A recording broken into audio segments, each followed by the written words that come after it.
Something that we will want to keep in mind whilst working with substances in 3ds Max is the fact that we can still, whilst using substance outputs to control our materials, make full use of a material's existing functionality in order to enhance our scene still further.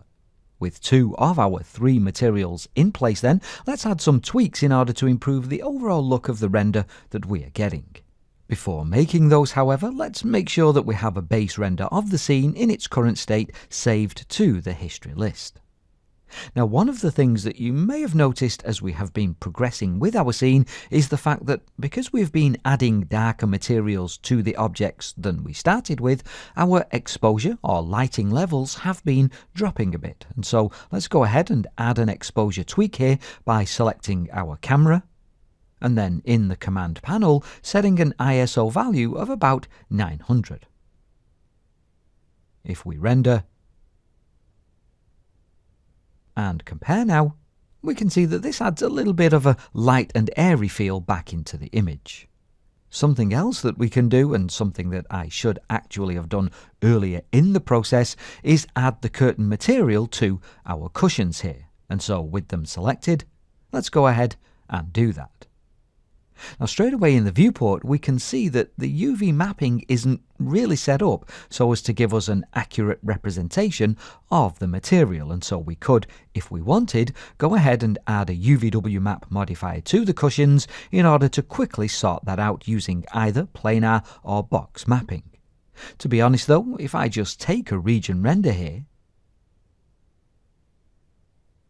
what we get actually looks like a similarly coloured and yet very different fabric type, which in this instance is one of those happy accidents that I think I will leave as is, although you can feel free to tweak things as you see fit.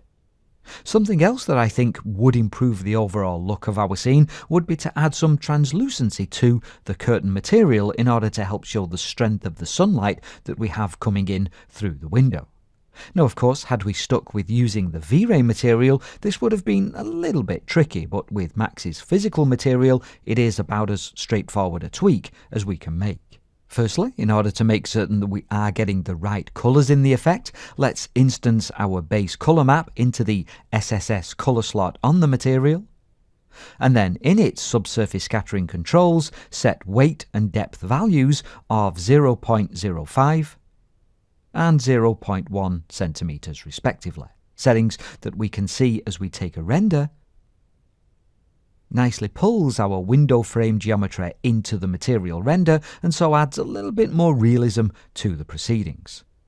We could also at this point try out some of the extra features found on the floor substance, such as the random seed option, but I think I will finish up here by opening up the V-Ray tab in the render setup dialog and increasing the render time from 1 to 2 minutes, which if we render now and compare to our starting image, shows that we have made quite a bit of difference to the render with just those handful of simple tweaks.